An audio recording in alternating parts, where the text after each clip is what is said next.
வணக்கம். இன்னைக்கு நாம பார்க்க போற கதை ரொம்பவே சுவாரஸ்யமானது. தலைப்பு தெய்வீக நீக்கம் செய்பவர். கேட்கும்போதே வித்தியாசமா இருக்குல்ல? இது ஒரு சாதாரண பக்தர் மாதிரி தெரியல. அவரோட அசைக்க முடியாத நம்பிக்கைய பத்தின ஒரு ஆழமான கதை. வாங்க உள்ள போலாம். இந்த கதையை நாம ஒரு அதிர்ச்சியான வரியிலிருந்து ஆரம்பிக்கலாம். நல்லா கேளுங்க. சிவனும் தெய்வீக கூட்டத்திலிருந்து ஒதுக்கப்பட்டவராக கருதப்படுவார். அடேங்கப்பா, இத சொன்னது ஒரு பக்தர். சும்மா இல்ல, சிவபெருமானையே பார்த்து. யாருக்கு இவ்வளவு தைரியம் இருக்கும்? எதுக்காக இப்படி சொல்லணும்? யோசிச்சு பாருங்க, யார் இப்படி சொல்லியிருப்பா? அதுவும் கடவுளையே பார்த்து. எதுக்கு இவ்ளோ பெரிய துணிச்சலான வார்த்தையை பயன்படுத்தணும்? வாங்க, இந்த கேள்விகளுக்கெல்லாம் பதில தேடி நாம இந்த கதைக்குள்ள பயணிக்கலாம்.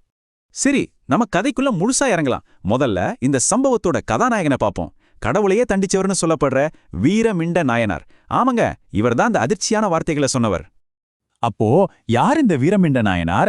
அவர் செங்கொண்டலூருங்கிற ஒரு மலைப்பகுதியில பிறந்தவர். வேளாளர் சமூகத்தைச் சேர்ந்தவர். சாதாரண ஆள் இல்ல, சிவபெருமான் மேல தீவிரமான பக்தி கொண்டவர். சொல்லப்போனா நான் என்னோடதுங்கிற அந்த அகந்தையே இல்லாதவர்னு சொல்லுவாங்க. எல்லாத்தையும் சமமா பாக்குற ஒருத்தர்.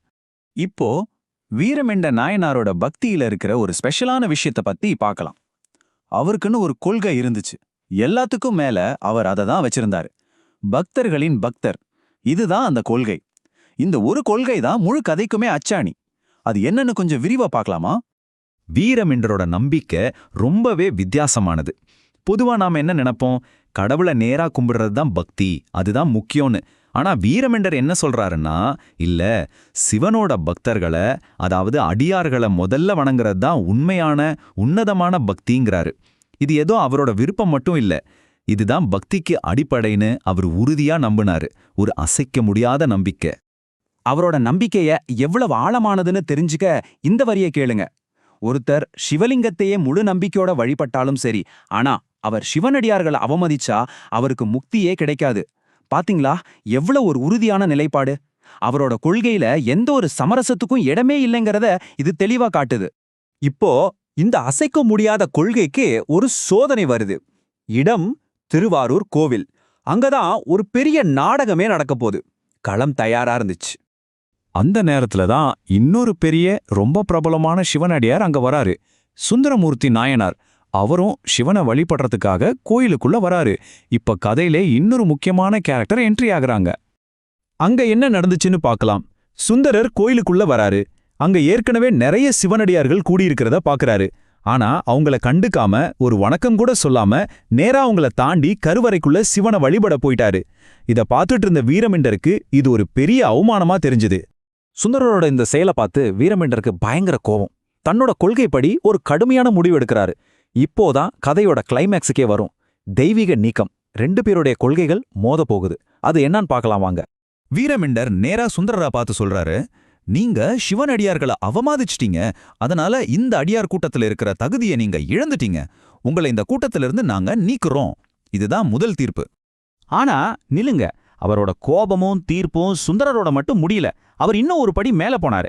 மனுஷங்களை தாண்டி வேற யார்கிட்ட கேள்வி கேட்டாருன்னு நினைக்கிறீங்க? இப்ப கேளுங்க அந்த உச்சக்கட்ட அதிர்ச்சிய. வீரமின்ற தொடர்றாரு, இப்படிப்பட்ட ஒரு முறையற்ற வழிபாட்டை ஏத்துக்கிட்ட அந்த சிவனும் அவரும் இந்த தெய்வீக கூட்டத்திலிருந்து ஒதுக்கப்பட்டவர் தான். நினைச்சு பாருங்க, ஒரு பக்தர் தன்னோட கொள்கைக்காக கடவுளையே கேள்வி கேட்கிறாரு, தப்புன்னு சொல்றாரு. என்ன ஒரு தைரியம்! சரி, இவ்ளோ பெரிய சம்பவம் நடந்துருச்சு. இதுக்கப்புறம் என்னாச்சு? வீரமிண்டர் தண்டிக்கப்பட்டாரா? இல்லவே இல்ல. அந்த அசைக்க முடியாத நம்பிக்கைக்கு கிடைச்ச பரிசு, அந்த உன்னத வெகுமதி ரொம்பவே ஆச்சரியமா இருந்துச்சு. நிஜத்திலே என்ன நடந்துச்சுன்னா, சுந்தரர் உடனே தன்னோட தப்ப உணர்ந்து வீரமின்ற கால்ல விழுந்துட்டாரு. அது மட்டும் இல்ல, வீரமின்றோட பக்தியை பாராட்டி ஒரு பதிகமே பாடுறாரு. இத பார்த்ததும் வீரமின்றோட மனசும் உருகிருச்சு.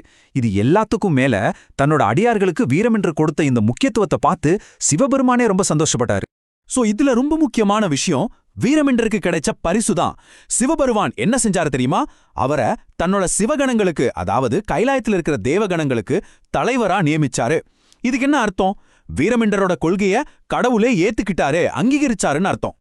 அப்போ இந்த கதை வெறும் ஒரு பக்தரோட பெருமையை மட்டும் சொல்லல, அது நமக்கு இன்னொரு விஷயத்தையும் ஆழமா சொல்லுது. கடவுளை அடைய நிறைய வழிகள் இருக்கலாம், ஆனா கடவுளோட பக்தர்கள் மேல பக்தி செலுத்துறது தான் அதுல மிக உயர்ந்த பாதை. சரி, நாம இந்த விளக்கத்தோட முடிவுக்கு வந்துட்டோம். போறதுக்கு முன்னாடி உங்களுக்காக ஒரு கேள்வி. இந்த கதையோட மைய கருக்க யோசிச்சு பாருங்க. உங்க வாழ்க்கையில எந்த ஒரு கொள்கைக்காக, எந்த ஒரு நம்பிக்கைக்காக தேவைப்பட்டா கடவுளையே எதிர்க்கிற அளவுக்கு நீங்க உறுதியா நிப்பீங்க? இது சும்மா இல்ல, நாம எல்லாரும் சிந்திக்க வேண்டிய ஒரு விஷயம்.